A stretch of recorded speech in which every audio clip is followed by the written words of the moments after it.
So, Manoj, you did this curry and class diplomacy, right? So, Yes. which is, I think, you've done a lot more than maybe even the MEA has been able to do as far as in. In 1980s, when it opened up the economy, it looked as somebody which could provide a cheap economic labor, somebody who can be produced in masses, makes things cheap.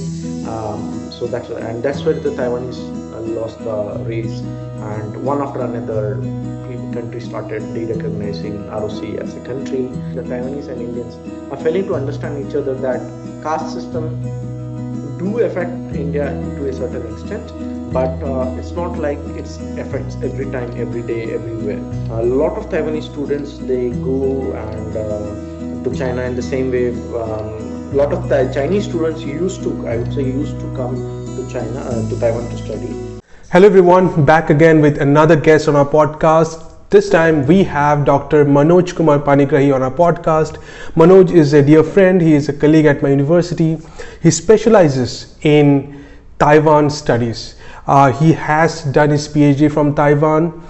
He has traveled extensively in Taiwan. In this podcast, we have talked to him about India-Taiwan relations, about his journey traveling to different schools in Taiwan, his learning lessons, what are his observations about the way Taiwan is going on in the geopolitical scenario, how India's relation with Taiwan is growing, how do Taiwanese people look at Indians and vice versa, and a lot more. We have talked a lot more on this podcast, so watch the entire episode. I'll see you on the other side.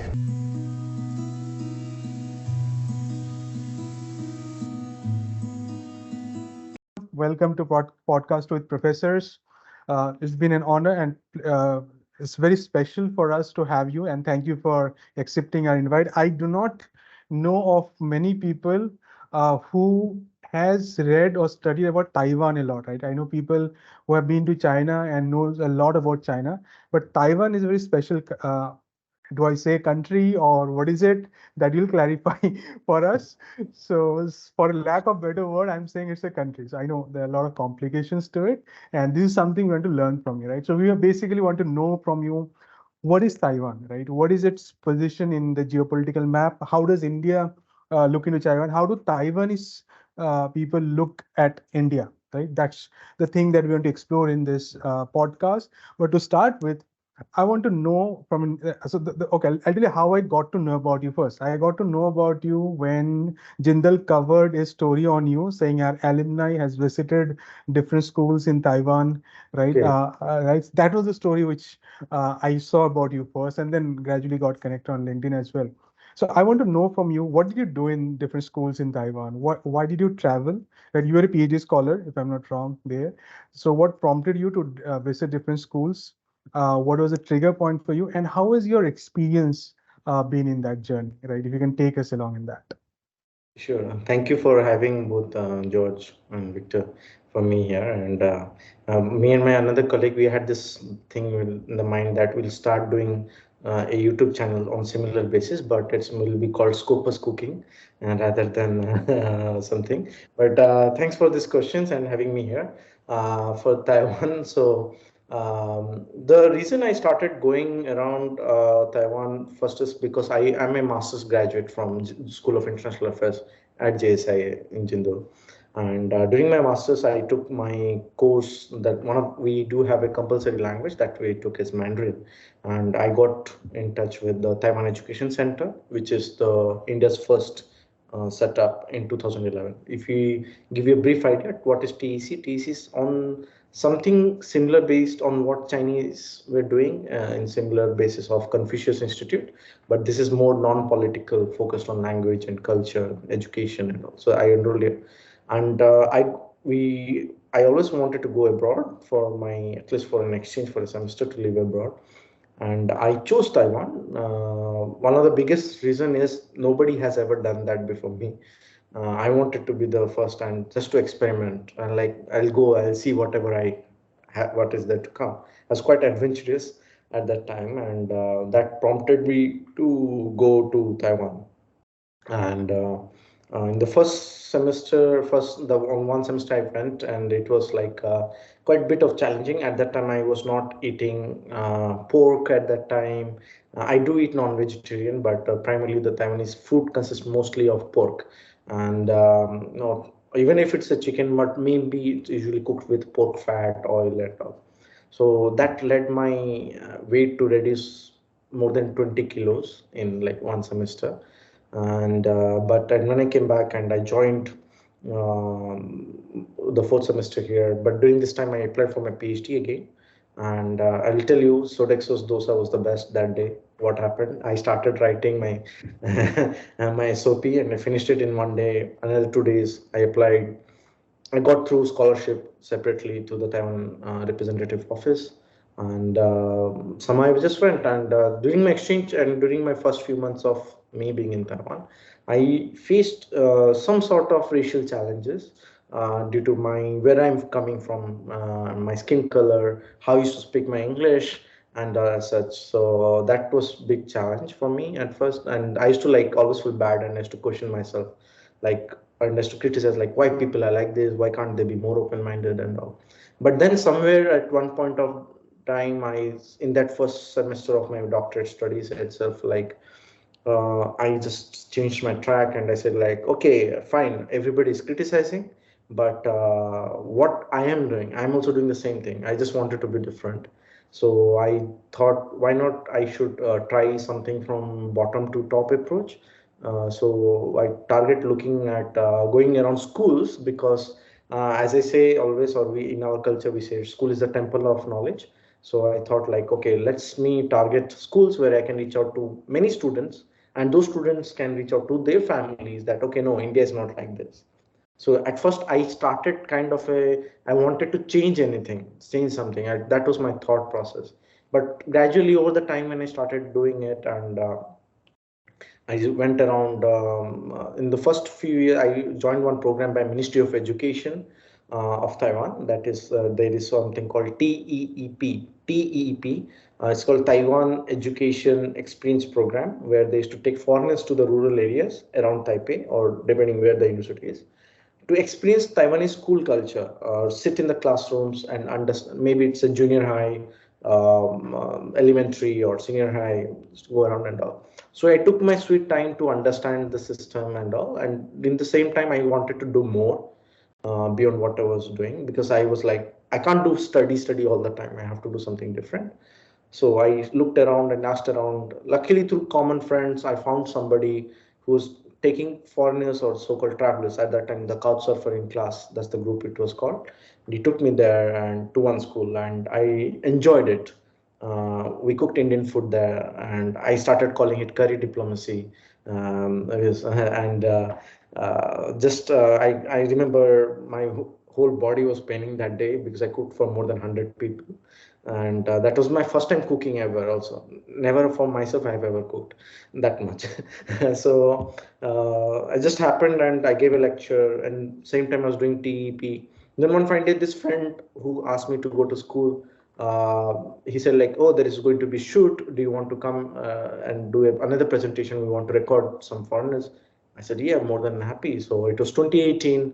I went to the school, shooting happened, and he wrote an article about me, and boom, then all of a sudden people from across Taiwan were inviting me to go to the school and give a talk about India, even for 30 minutes. And also over and over years, since 2018 to 2020, my school visits was sometime around 38, 34, 39. And I was thought like, why not, like in Hindi we say shagun dena hai. So in shagun we do 51, 101 to 151. So it's like, why should I stop at 50? I should stop at 51. So, and then I targeted 51, but luckily or unluckily, that became sometime around 60s, then around August, September 2020. And it was lucky that Taiwan didn't have COVID at that time. And but by then I had gathered some more schools, but then I was like, okay, my PhD is not done yet, but I should, maybe I can target something more. So I started thinking of 101 schools when I was around 50s or 60s number schools. And after that it was became like a exercise, like it became one of my motto, like I have to get a PhD, I have to get a 101 schools. So Taipei has their own 101 building. It used to be one of the tallest tower, right? So I said like, okay, Taiwan has its own 101. I thought like, why should not I should not have I want to have my own 101. I got that greed that I am like the determination that I have to build my own 101. So I just went. So I used to like, let's say if I go to south of Taiwan or anywhere in Taiwan, I used to say, ask this teacher like, hey, is it possible that I know I'm in a school from 10 to 12, but can we do another round of lecture in maybe in some school nearby? Maybe I need only 30 minutes gap break. I can grab my lunch from 7-Eleven convenience store. I'm happy to give another lectures. Bring in as many students as you want.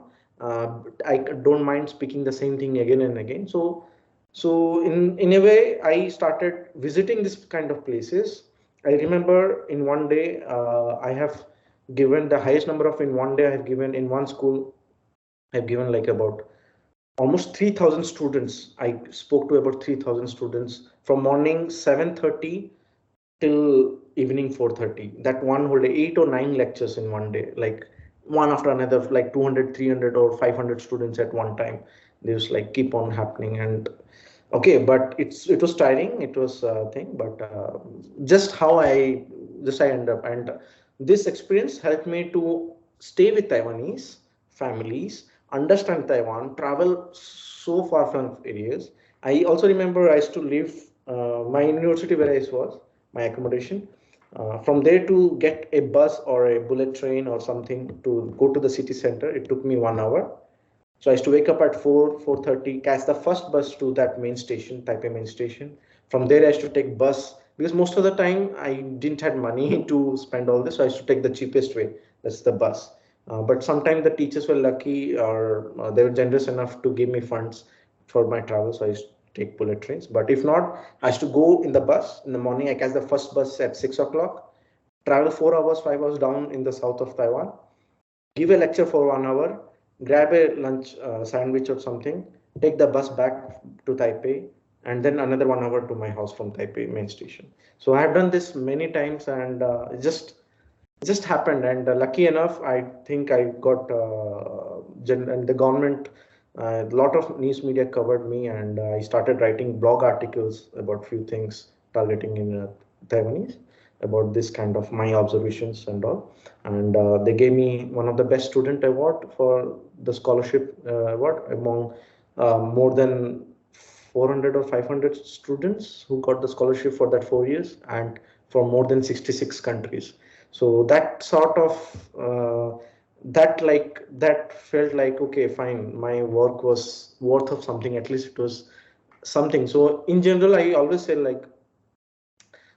it's easy to criticize, but hard to bring change. And this was my motto before I started all this. And I can assure you right now, it's very easy to criticize anything, but very hard to bring changes. And I will be more than happy if there is even at least one or two student gain something from this. And even till now, I do online lectures with the students, and I also write letters, postcards, doing a pen pal with the grade 4, grade 5 little kids. And it's cool, still fun, still fun. Yeah. So, Manoj, you did this curry and class diplomacy, right? So, Yes. which is, I think, you've done a lot more than maybe even the MEA has been able to do as far as Indo-China relations are concerned. But to set a perspective, right? So, I've also worked for a Taiwanese company and I've been to Taiwan. Now, for most people, Taiwan is something. Yes, it is there. They know it's an island, but then they know very little about it. They know that it produces very high quality electronic equipment, but then that's almost all that they know about it, the common person, right? So could you give us a little introduction into a little background, maybe short, but a little background about this China-Taiwan relation and how India features there, right? Because I mean, India is not one of the countries that recognizes Taiwan as a country, right? Which Victor also brought up in the beginning. So give us a little background to that, and then we'll come back to your Taiwan story Sure, further. sure. Yes, as of now, Taiwan is separate And you can call it entity, call some people call it country, some people call it an island, some people call even it as an archipelago. So in the past, what Taiwan has, like according to archaeological evidences and all, it is known as Taiwan is the kind of the center of all the Austronesian languages and culture that we see in Polynesia, Micronesia, far in New Zealand, Australia, in nearby it will be New Zealand, Indonesia, Philippines, and such. But over the times, around 1600s or so, there was when Portuguese were trying to navigate around the world, they passed through Taiwan and they saw it as okay. They said two words, something called Ilha Formosa, that means beautiful island, and followed by which, fast forward, the Dutch came in from Dutch came into Taiwan. So they started occupying from the southern part of as sugar plantation, rice plantation, and Dutch at that time parallelly Taiwan was an independent, like it was like it's called as a scavenger island or like a forbidden island kind of thing. Like nobody wanted to come here. They were like the larger conception was that it's a place of savages because the Aboriginal people here used to like they used to fight, of course, among themselves, but there is largely if there is any different person, they used to headhunt. That used to like similar to what our north some of our northeast people had done in the past. Some headhunting, and nobody wanted to come, but it was the Dutch who's first like kind of systemized the thing. So they colonized. At that time, Ming was there. Ming dynasty was in China, and then Ming dynasty, one of the Ming dynasty general called Cheng Qinggong, and his English name is Koshinga. He's been called. He was a pirate actually, and he was loyal to Ming, and he kind of attacked Dutch bases in Taiwan, or earlier it was known as Formosa, and Dutch were defeated, and it was when Koshinga took over. It was for the first time ever that somebody from China they controlled. But again, it was not as a different entity, not like a separate state or a province. It was still under Fujian and Fujian prefecture of Ming. And after Ming, it was Qing, and there was a lot of restrictions. Sea piracy used to happen. There's a big long story, but people moved from in terms of like we have now American Dream. At that time, Dutch promoted it as such that as such of it has a Taiwan dream for because of water restrictions in Qing dynasty. People migrated in large numbers, but ended up being kind of a slave for the Dutch kingdom Dutch. in Taiwan. So and again followed by which after Dutch it was Koshinga. Koshinga left, and then Qing dynasty. Qing were defeated again by Japanese in 1895. Treaty of Shimonoseki happened, followed by, and it was Japan who kind of put up records from 1895 to 1945. In between, there were rebels against Japanese, but Japan managed to quell, and post Japanese defeat in 1945, surrender 1945, this particular part of territory of the islands that they called it, it went under ROC, Republic of China. It was led by Chiang Kai-shek in China at that time. There was no PRC in place in picture at that time. And in 1949, 48 actually, when there was a small incident where a cigarette seller was killed, and there was a big large protest against the ROC forces in Formosa. Then martial law started, and in 1949, due to civil war in China, the ROC under Chiang Kai-shek, the nationalists, they moved to Taiwan in belief that one day we will go back to our motherland. But that never happened, and that dream was given up sometime around 1980s. The realistic was that no, and 1991, the first kind of the presidential elections happened in Taiwan, and 96 was the peaceful transition happened at that time. So that's where the entire thing goes on. But again, in between, the PRC, the People's Republic of China under Mao, tried to attack ROC forces, the islands near to the mainland China, but they kind of failed. At that time, they got military defeated, and things happened. And what we right now see, Taiwan runs as an independent country. It has its own money as currency, own passport, own things, own culture by itself. It has changed, but again, they still maintain that traditional Chinese. So if you really want to understand the original traditional language Chinese, I would highly recommend to visit Taiwan rather than China because of the purge that happened in 1960 cultural revolutions and all. Yeah, that is the bigger picture. Yeah. Right. Great. You've painted a very good picture for us with the historical context.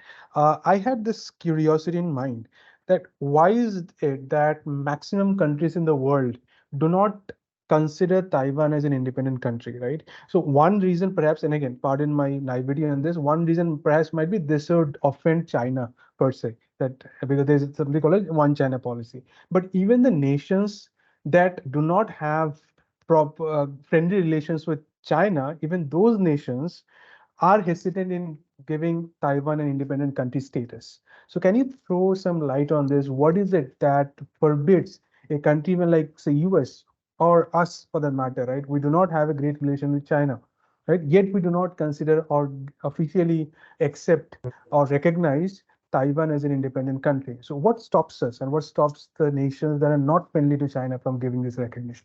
Yeah, again, we have to go back to the history of this due to the Cold War period in 60s and such, where the US wanted to control Soviet Russia. They needed the support of the biggest communist nation after Soviet Russia, that was the PRC, and it was then where somewhere Pakistan also played a middleman to bring reapproachment between US and China, the PRC, and at that time. Henry Kissinger, he visited secretly to PRC, and what followed up in 1971 is that they recognize that okay, fine, there is the normalization of relations happened by US, but then followed by 1979, US de-recognized ROC as the sole representative of China to a larger extent, and yes, it is based because it's not about offend China, I would say, but it's more larger about countries having. We live in a.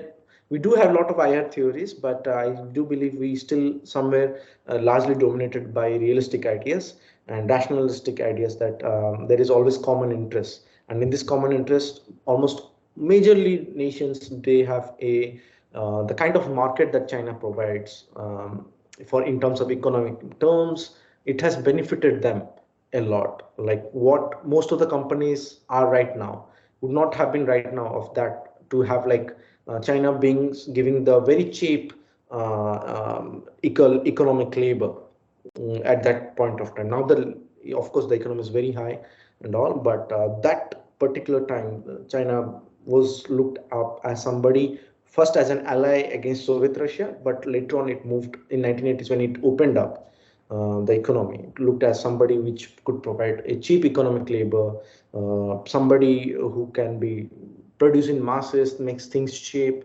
So that's where the Taiwanese lost the race, and one after another countries started de-recognizing ROC as a country, but they still have like in India Taiwan, we do have our representative office. We don't call it as embassy. The same way Taiwan have their own representative office here called TECC, Taipei Economic and Cultural Center, in New Delhi, Chennai, and right now they're about to open in Mumbai also. So they're expanding in India as well, and things have turned up, but not at this such as large track 1 initiative, but more on a track 1.5, track 2 diplomacy do occur between countries who don't recognize Taiwan itself as a country. Yeah. Absolutely. I mean, they just show that geopolitics is not black and white. It's a lot of Yes. gray things, right? I Yes. mean, we may not have a great relation with a certain country, but then we are still dependent on that country, right? And that's what brings in diplomacy, right? On one aspect, we might be fighting. On another aspect, we have very friendly ties, right? So this is what you make geopolitics or diplomacy very interesting. Now, I had a Exactly. follow-up question to this. So for US, I know that US is committed to protecting the sovereignty of Taiwan for the matter, right? For example, at any point, if China decides to attack, then US is going to come in with military power. Can you give us a context around this? What prompts US to protect Taiwan? I mean, US doesn't do that, for example, with Hong Kong or Tibet, if I'm not wrong on this, right? But with Taiwan, US commits that. So what is it about Taiwan? So in 1979, when the switch happened during this time of US recognizing PRC as the sole representative, at that time they also signed some act, Taipei Act, and different acts where it gave legitimacy that in case of any sort of military misadventures by Chinese in Taiwan, US will come in support, like defend Taiwan as such. If we look the entire geopolitics in from a bigger angle, from a drone perspective, like from a larger perspective, US do follow something called first island chain, second island chain, third island chain concept. So first island chain is where Philippines, where recently US have restarted its military bases or sites, they call it, US, Taiwan, Japan, Korea. That is the first island chain.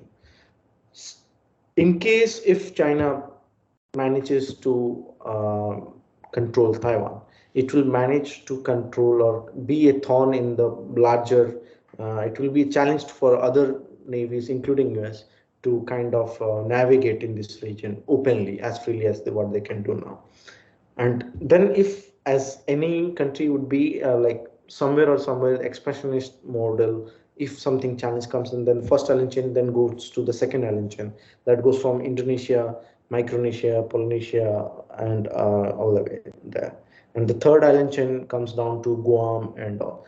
And if this Guam is again crossed, or like threatening of Guam or the Hawaii occurs, then it will be very easier for the Chinese forces under current circumstances or technological innovations that they have done to challenge the mainland US, which is something not acceptable for USA. So that's one of the biggest challenge why US is so much invested into defending Taiwan and defending its democracy and freedom of speech and so on. That's part of the China's geopolitics and the management of the area. Give us a feel of Taiwan, right? Help us, the normal Indian, understand the Taiwanese world as it is now, right? My little exposure to Taiwan, and I did not have that racial discrimination experience, at least. Maybe because I spent a very short time and I was basically at the corporate office, so did not interact too much with locals. Otherwise, they were colleagues. So I did not face that. But then the interaction that I had at least gave me that feel that they are nice people. They are fun to interact with.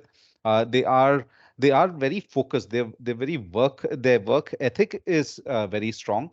Was the impression I got. Other than that, as far as visiting the markets was concerned, it felt like almost any other European, American, Japanese type of city. It's very modern, very good infrastructure. The thing that stands out are the cycles and the umbrellas, right? So help the and I've just dropped those clues. Help our listeners understand why Taiwan is about cycles and umbrellas and the other stuff. Yeah, so again, Taiwan is a very new democratic nation, I would say.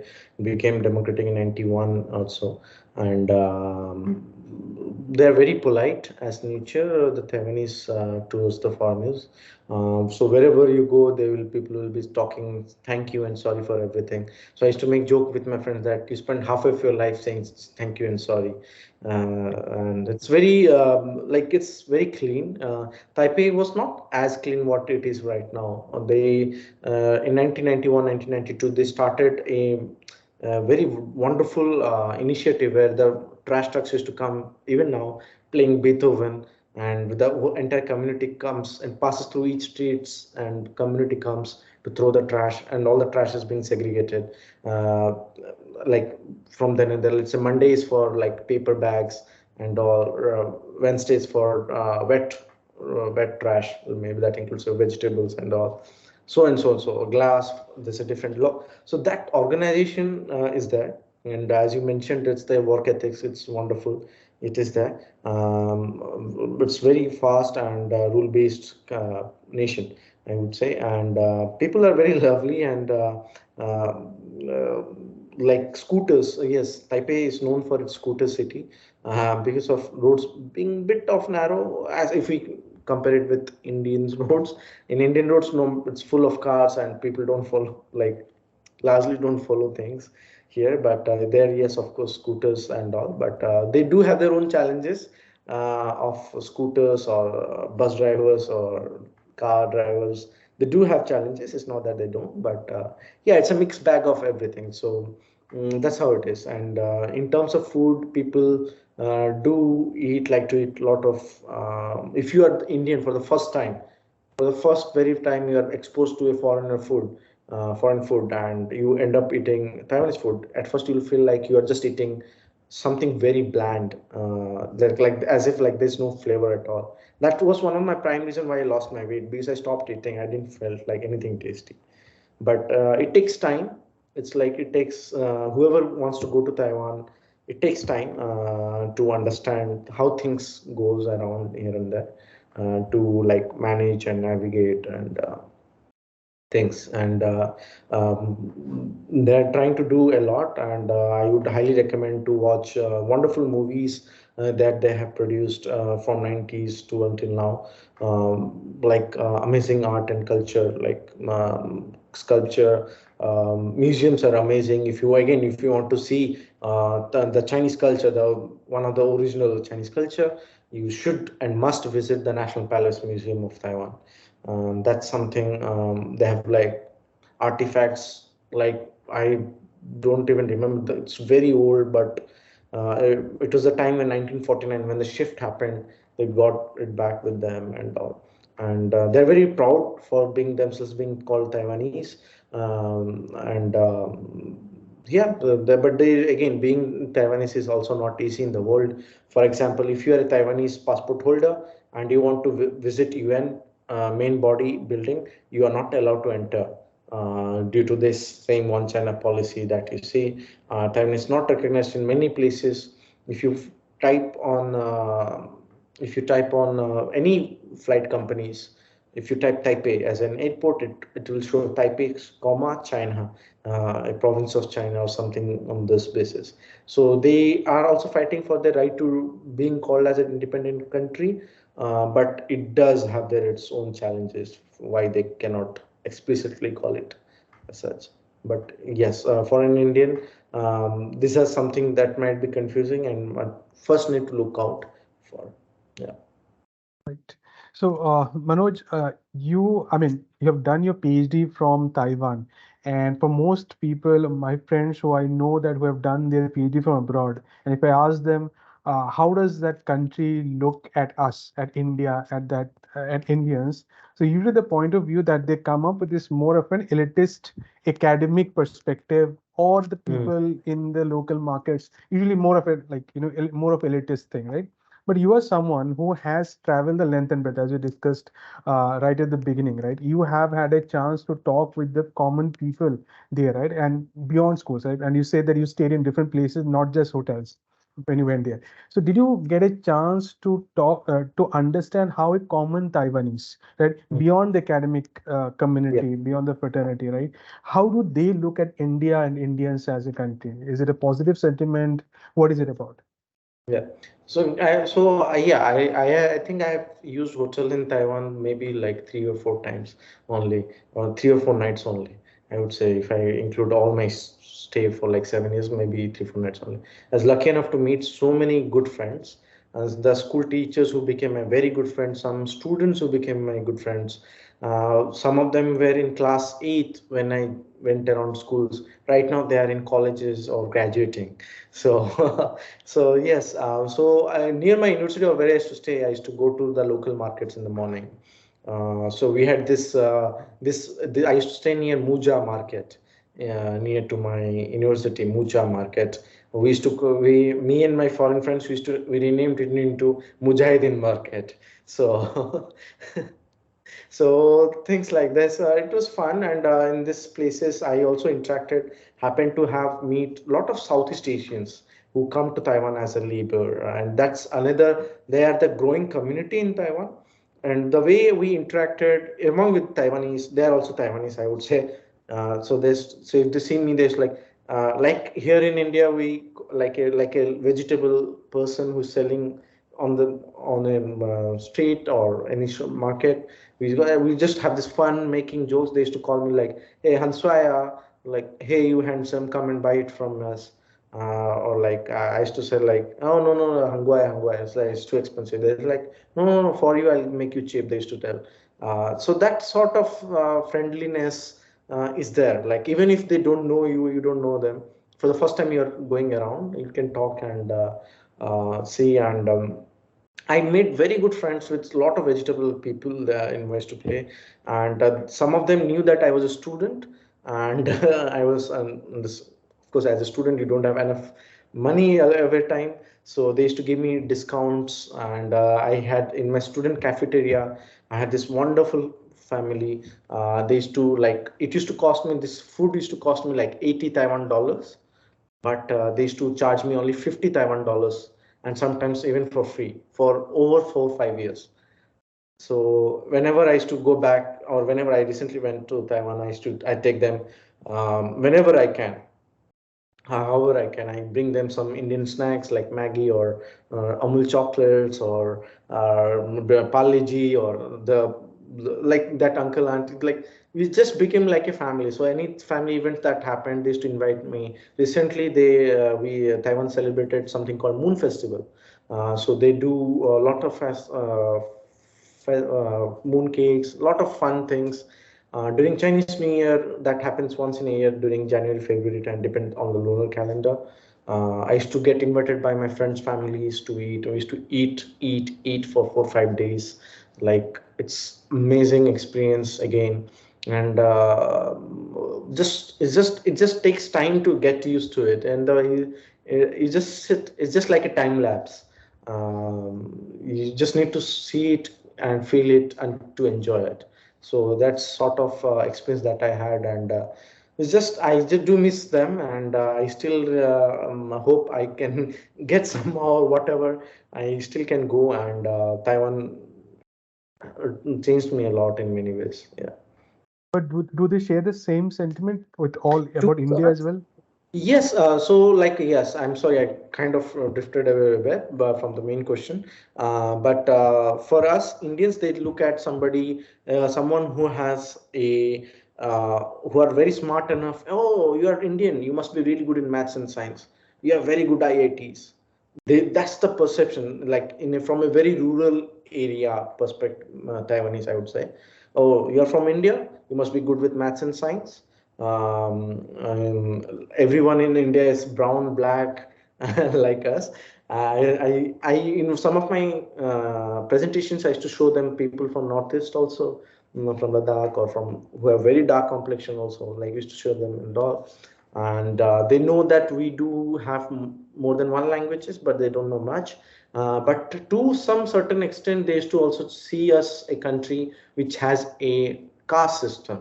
I used to always get this question a lot, like, "Hey, what do you think of caste system? What do you think of social hierarchy? Is it still there?" And right now, as Taiwanese companies are looking beyond China to invest, they are trying to understand India. But somewhere we are somewhere someone is failing to. We both are actually failing. The Taiwanese and Indians are failing to understand each other, that caste system do affect India to a certain extent, but it's not like it affects every time, every day, everywhere.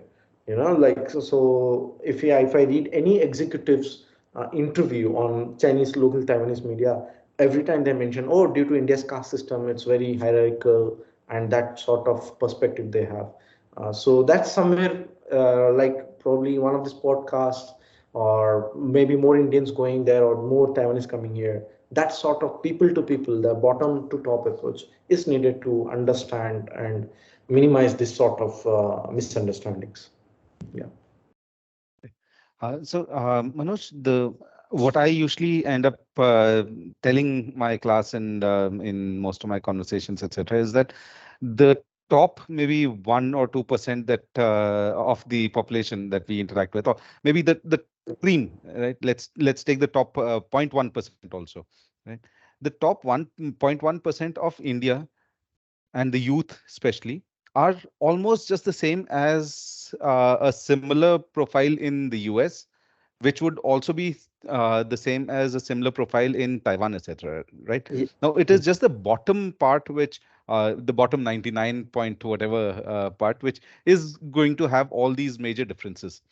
Foreign companies coming in would also be interacting only with this 0.1% only, right? So while in effect, whether there is a caste system or not, because that 0.1% does not practice any discrimination based on caste, it should not affect their businesses, right? But how do you think that we can communicate that to Taiwanese companies, when in fact we also know that there is that problem. Maybe at the bottom 10% it is really bad, and movies like Jai Bhim, etc., show us that reality, right? But then that is not the reality of everyday business in India. Mhm. Do you have any ideas or any suggestions of how this can be communicated to an international audience? What you did, your outreach effort, I think, was phenomenal, because that is then not a official perspective and more believable, right? Because officially we can keep saying there's no problem, and nobody would believe, right? But things like what you did, I think, is good. How can we promote that? And does India also have a Taiwanese center, or do we also promote some sort of India studies in China, in Taiwan? Yes, we do. Let's say the government, I don't know how much government is interacting with this part, but in Taiwan, there is Center for India Studies by Professor Fang Tinzi. He's one of the pioneer behind the Taiwan education centers across India. Professor Wang, I know both of them very much in person. They're my mentors, kind almost, and they do conduct multiple webinars, seminars, talks, and all. And the Indian office there in Taipei, they do conduct multiple events. Like recently, they are going to conduct Diwali. Yeah, sometime in November, they do, and also I would like to say the great Indian diaspora. I would say the way they do the interaction they have with people, like Holi is something that is been known as Color Festival back in Taipei. It's phenomenal the way. So this sort of interactions, Diwali, and all. This sort of interaction are one of the first steps, I would say, to diminish this sort of differences and to show the originality. That yes, we are beyond. Yes, we have problems as a country. We have a problem, but that doesn't mean that the entire nation is like that, or it doesn't mean that our as a nation we are failing. No, we have problems. Every country has a problem. Every place has a problem, but we have to look beyond that and keep doing it. What we really want to do. Just a follow-up question, something that had been lingering in my mind. China doesn't recognize Taiwan as such, right? But then No. how do companies like Foxconn, which are Taiwanese companies, Mhm. have their production units in China? And therefore, how does the legality of that work out? If you have any perspective Yeah. on that. So both sides, both Taiwan and China, they have. So Taiwan has something called Mainland Affairs Council. Taiwan has Taiwan Affairs Council. So they kind of become the linkage, the kind of the little bit toned down from the leadership to interact with each other. So what China is right now, China needs to thank, I would say, to a certain extent, to a larger extent, I would say, to the Taiwanese companies like Foxconn and all. So this business community that is called as Taishang in Chinese, Taishang is known as the business community. They're based in China, and they have benefited. Yes, Taiwanese companies and individuals have benefited with all this, but this Mainland Affairs Council, they are the point of contact to reaching out to each other, and to a certain extent also Taipei, like, or other cities in from Taiwan, they have sister cities agreement with mainland Chinese as well. So we see, yes, there is differences, there is no recognition is for China. Taiwan is a core issue and all, But beyond that rhetoric, we also have this sort of track 1.5, track 2 interaction that happens between both the sides. A lot of Taiwanese have they, and again 40% of foreign marriages that occurs in Taiwan, almost the last I checked was with mainland Chinese individuals. So yes, politically they are charged up, what we see, but also but in the and to again lot of Taiwanese, the current some of my friends or the foreigners, their forefathers are, they all find their roots, most of them find their roots across Fujian, Guangzhou, and all those coastal belt of China.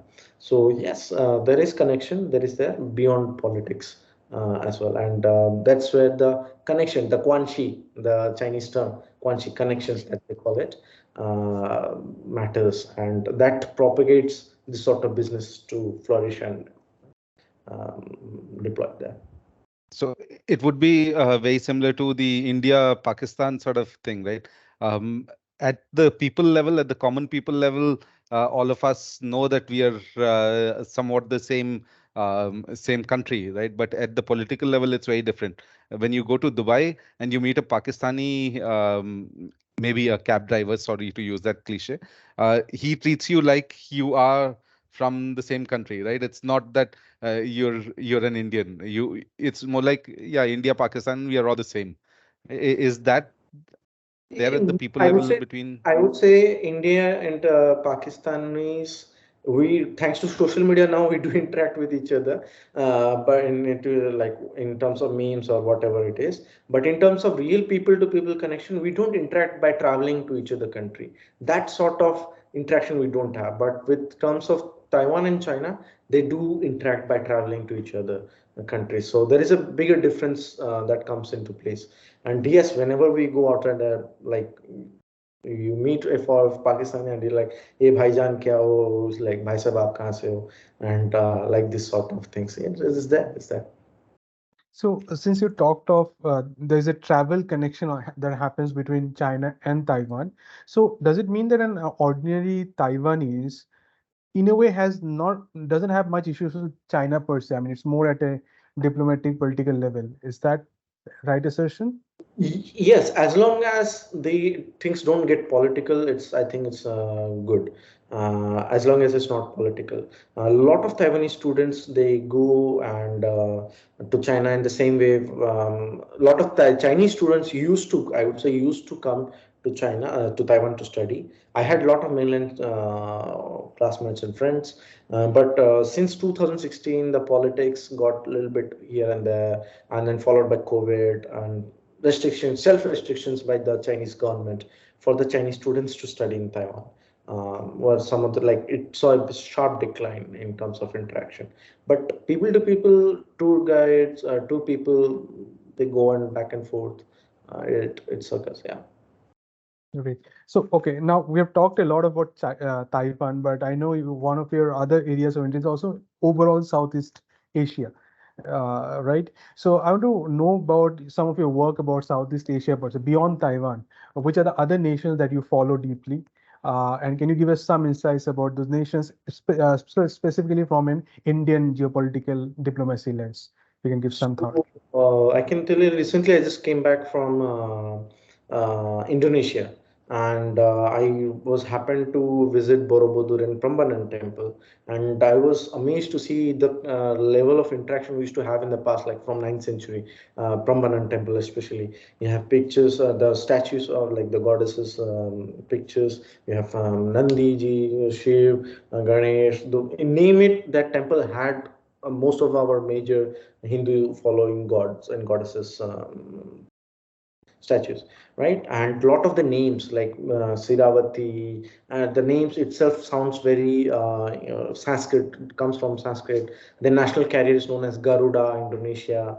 They have a lot of places which is called as Ramayana suites, like you can feel it like you are not in a from a very different place, but it's just that some words in language are different. But Putri, there is a very common family name called Putri in Indonesia. Same goes to Philippines. I follow Indonesia and Philippines quite closely. So in Philippines, not that much of interaction, but we do have a larger Indian origin people in Philippines, like the traders who have historically been doing trade and all. They're there, and it's just the politics. Yes, it's all connected with each other, but it's just the way you like in Indonesia again. If I come back and say, "Oh, I'm from India," I was a place in a restaurant. They gave me like a free popcorn and a free dessert just because I'm from India. I was like, the university I visited, the security guards.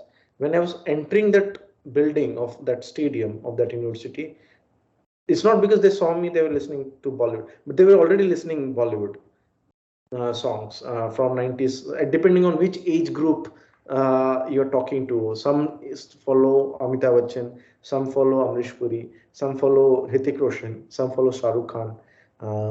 And a lot of people have are earning through dubbing on Bollywood, especially Shah Rukh Khan movies, Amir Khan, Akshay Kumar, Kajol. And in Philippines, people know a lot about Shilpa Shetty because some Shilpa Shetty won her, sorry, Sushmita Sen, because she won her Miss Universe in Manila when she won in 1994. A lot of people were named as Sushmita, also based on that. So that sort of interaction we have. The like I would say India has the biggest asset is its people, and it's just amazing when we interact people from there. Like they know more about us than what we know about them.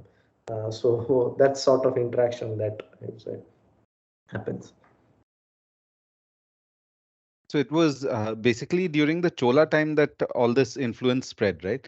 Yes. And after that, was there a vacuum, or has this been a continuing relation that we've had with Indonesia and the other areas around that? Or was it that during Cholas there was a peak and then there was a total maybe gap, and then now post-independence you started recognizing them? Now, what was the historical genesis of this? Yes, so under Chola, yes, that interaction was there. I think post that, once we were colonized mostly by the Britishers, and just before that, we kind of stopped. A decline of Chola kingdom happened, and then followed by Britishers. They came, Dutch came, and so we kind of stopped. But again, yeah, again, right after independence, we restarted this sort of interactions that we see. I remember my Taiwanese history professor in Taiwan. He said, cats, the simple cat as an animal, it came to East Asia from India. So Indian king gifted to a Chinese priest. He took it to China, and from China it's transferred to Japan, Korea, and so and so in that into Southeast Asia and East Asia. So that what happened. Like green cardamom. If there is a Korean series called Daejangum, if you, it's a very old before the K-pop started. Before even K-pop was started, and this is one of the first drama that was sponsored by the Ministry of Culture of Korea. So they regularly talk about green gold smuggling by the pirates and all from Chinese and all. They mentioned somewhere about India, that call about, and that green gold was, when they show it as green cardamom, the spice trade that you can see. Sugarcane to Taiwan came went via Indonesia because of Dutch. So I mentioned about Dutch, and again, a lot of Indian origin people are settled in Borneo and Kalimantan island of Indonesia. So what happened? Some of them who went long time back during Chola and earlier kingdom times, but then some went as like a worker, and so to those kingdoms, those places, and they stayed there. And I met one of the Indian origin. Her great grandfather were from Tamil Nadu, and she showed me her pictures and all. So that's sort of interactions. Yes, In fact, Singapore, India, yeah. Thanks to again social media. Singapore is also like that, right? Yeah, Singapore Singapore, is also Indian immigrants yes, settled like that. Singapore, Yes. Malaysia, Indonesia. We find a lot of Indians. Uh, Great. Indian. So we are almost on time, Manoj. For me, I'll have one last question, and maybe George can wind up on there. My one direct question is: do you see at any point China going to direct defense in acquiring Taiwan as their own part, right? I mean, do you see an offensive from China at any point in time, or do you think there are enough checks and balances in place from them I not to would do it? say I would like to quote one professor on this. The same question I had asked him. He responded back saying, "It's not about when.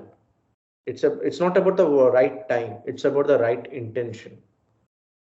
So, what intention they have at what time? Again, it's difficult to predict. I hope not, because it will create a big upside down. World will go upside down. We all will suffer in a larger sense.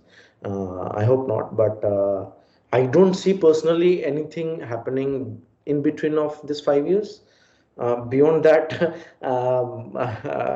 I'm sorry, I won't be able to answer beyond 5 years. Yeah. There's also this technical term.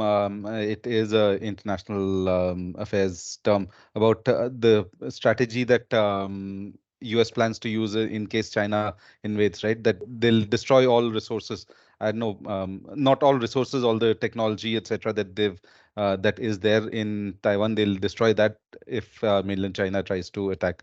Um, Yes, I, semiconductor, I Yes, all the semiconductor. semiconductor technology and the industry, etc.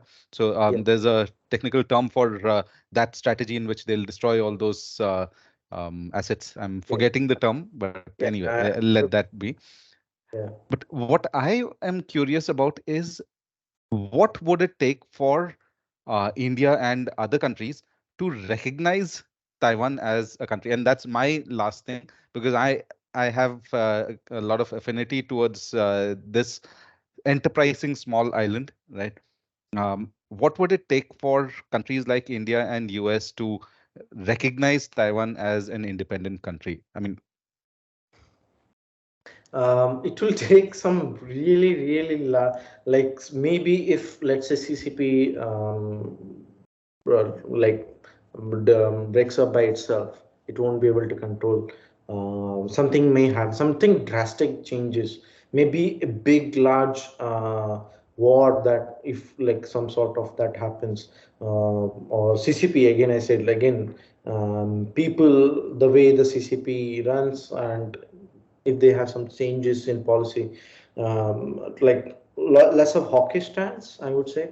But again, it's the world larger powers. Right now, we are so much integrated among each other. We like changing of anything that is beyond the status quo. It is a loss for everyone. So the leaders may do the changes, but it will the people, the normal civilians, they're the one who's going to suffer. So I don't see anything happening right now unless until there is some really drastic move by the Chinese against somebody, or they do drastic changing changes among themselves, or else I think the status quo should prevail. The peace should prevail. Yeah. so I it just came back to my mind, scorching earth policy, right? Ah, Scotland. Where yeah, retreating military will destroy all assets. So Yes, yes. great. Thank you, Manoj. We try to wrap up in 1 hour, right? Our discussion so that it remains engaging also for people, and at the same time, we would have been able to spend a little time. But with you, I would have wanted to spend a lot more time. There are lots of stories, right? Like the story about how COVID finally spread in Taiwan, right? All Yes. those anecdotes which you've shared with us separately, we would have loved to have all of those also. But then people can Google that right now that we've left a clue. But it would have been great to have more conversations around Indonesia, around the Philippines, and more discussion on Taiwan also. But thanks a lot for shedding light on all these factors, and hope this is equally informative for many of our listeners. Thank you. Thank you so much. Thank you, both of you, for having me this opportunity. And I really enjoyed talking about Taiwan. This is what I spent. That's my second home, I would say. So Yeah. thanks. everyone. So Thank you. thank you for coming. Yes, as I told, I mean, what fascinated me about is that one, of course, that I do not know much about Taiwan per se, and then again knowing someone who works in the same workplace and who is so extensively involved in Taiwan and Taiwanese studies, Taiwanese people. So obviously, this is a story that needed to be told, and this platform is truly grateful to you for bringing this story to us. And at some point, maybe we'll talk again maybe more about Taiwan and perhaps more about many other Southeast Asian nations that you tend to cover, right? So thank you again, Manoj, for coming in. It was great having you and it was wonderful conversation. Thank you.